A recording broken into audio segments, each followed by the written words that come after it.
Glyph translators for the Toholabal tribe were Julia Supple and Francis Jackson. They and their first converts were expelled from the central village of Plan de Ayala, also called Hotana. Julia and Francis spent some time as refugees at Corralito in 1958.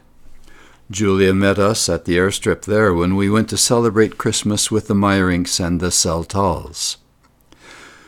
At that time, some adventurous Tzeltal Highlanders responded to an opportunity to move into the lowlands.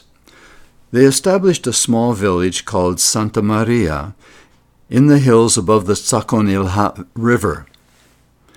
Included in the village were a couple of Toholabal families, and soon an invitation was extended to Julia and Francis to move there. The villagers carved an airstrip on a hillside to provide them with MAF, Mission Aviation Fellowship, transportation and communication.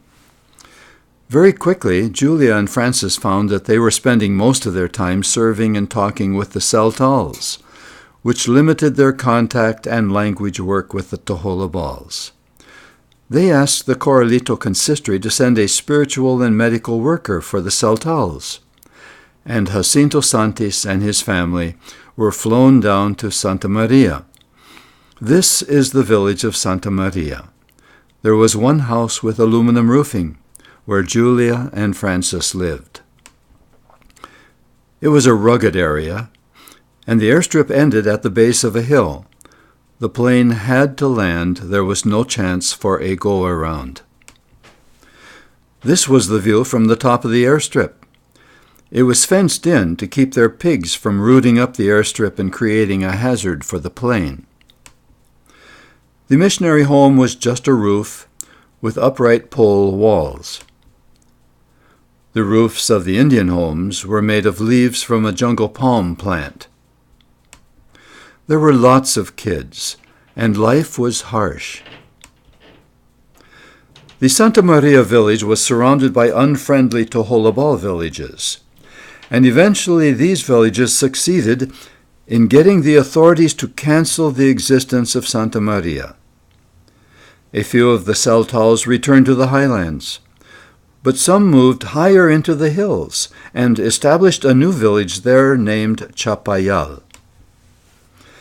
Others moved downriver into the Jatate River Valley and joined other Tzeltals in establishing two large villages which were named Agua Sarga and Trinidad.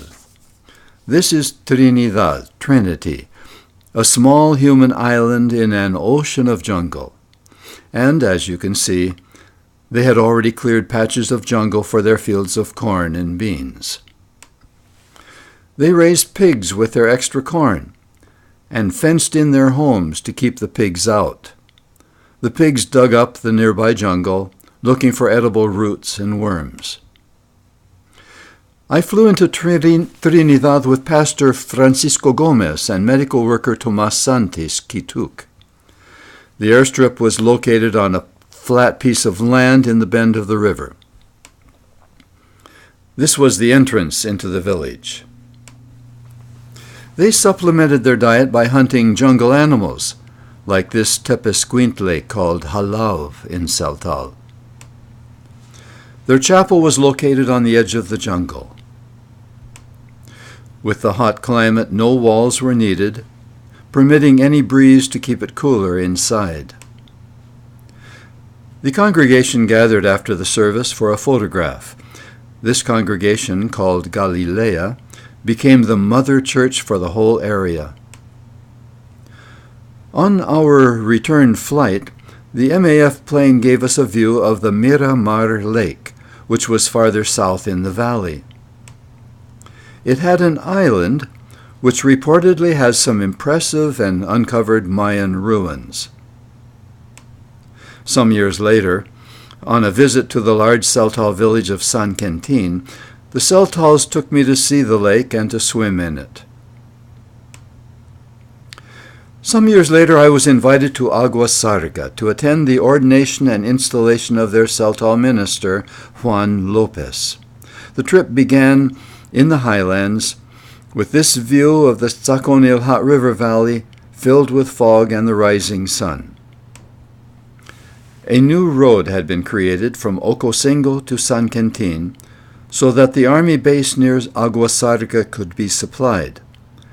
The Zapatista forces had been defeated, and these soldiers were there to police the valley.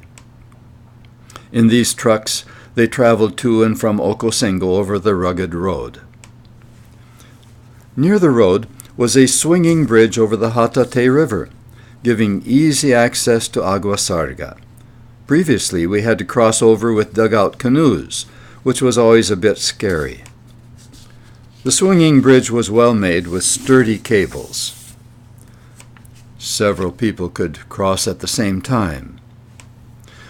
Pastor Pedro Diaz of Ocosingo was a member of the Ordination Committee.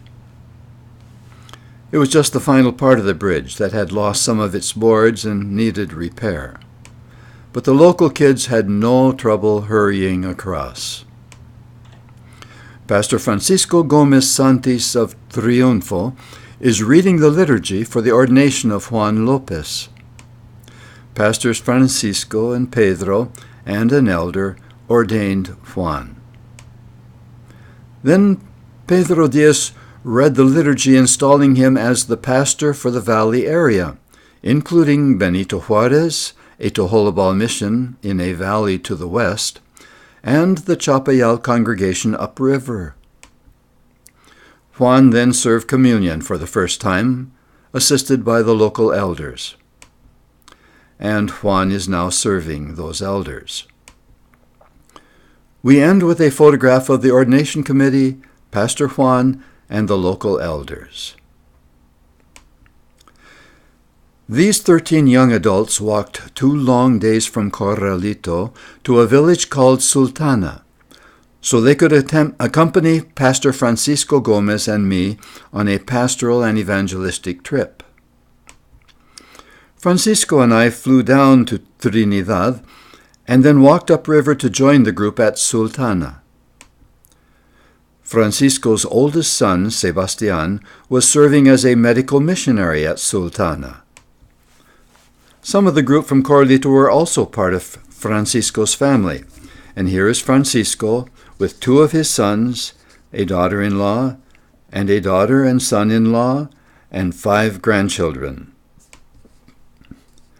The entire village of Sultana was a pig pen.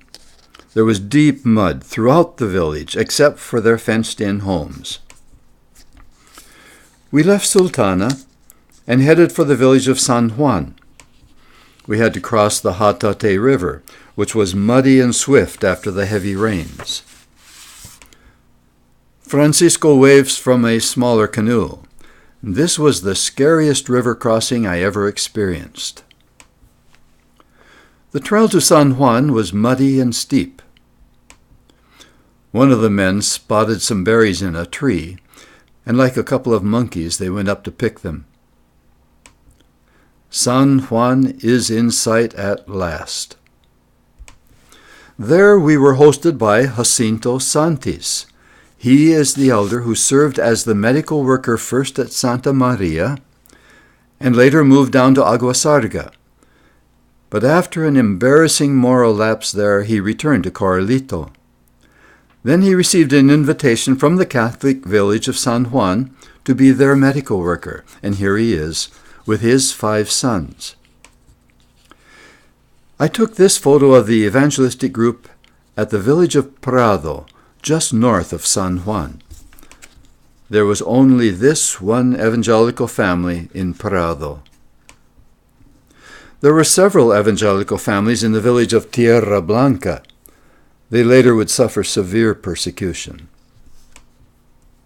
After visiting the congregation in Triunfo, our group headed northward on this pleasant trail to Altamirano and on to Corralito through pasture and pine trees. The women had received baskets as gifts in Triunfo, and they wore them as hats in the bright sunshine. One final trip, several years later, was to Chapayal. There was now a swinging bridge over the muddy Tzaconilha River at San Juan. The believers at Chapayal were waiting for us on the other side of the river. Pastor Miguel Incin of Tenihapa was a member of the Presbyterial Committee. He was accompanied by a Tenihapan elder. They had horses there to provide transportation up the long climb to Chapayal. The government was beginning to open up a road toward our destination. In the foreground is Pastor Diego Gomez Garcia of Cancuc. When we reached the end of the road, we began climbing the trail up the steep hill. I was really too big and heavy for the horse, so I led him up most of the hill. The trail continued to get worse, and steeper, and steeper. And then it got so muddy that everyone had to dismount and lead the horses through the mud. The village of Chapayal was a very welcome sight. Our arrival at last. And we received a very warm welcome. There to greet us was Pastor Juan Lopez of Aguasarga. Chapayal was one of his congregations, and the Presbyterial Committee was to organize Chapayal as a separate mother church. What had begun as a few Tzeltal refugees from Santa Maria had developed into a strong congregation. They had gathered stone and had carried tons of cement up the mountain from San Juan to build this impressive church. In the foreground were buildings for cooking and dining. They served hundreds of people during those 2 days. The local elders, who had become a new consistory, posed on the steps. Pastor Juan led the church leaders down the aisle to the front 2 benches. The church was attractively decorated and filled with people. Here, Pastor Miguel Incin is congratulating Pastor Juan Lopez after his installation as pastor of the Chapayal Church. He also continued as pastor of the Aguasarga Church. A congregational photo on the steps followed. What is most impressive and inspiring was that this congregation of Tzeltal refugees had reached out to the surrounding hostile Toholabal villages, and now was the mother church for 6 Toholabal congregations. So the majority of the believers celebrating here are not Tzeltals, but Toholabals. So these descendants of the Mayas have built a spectacular church on a remote hilltop, and it is a structure that rivals the work of their famous ancestors. This was our last look from the trail that next morning. It was an emotional moment. We had witnessed what great work God was doing in remote areas through humble Tzeltal people.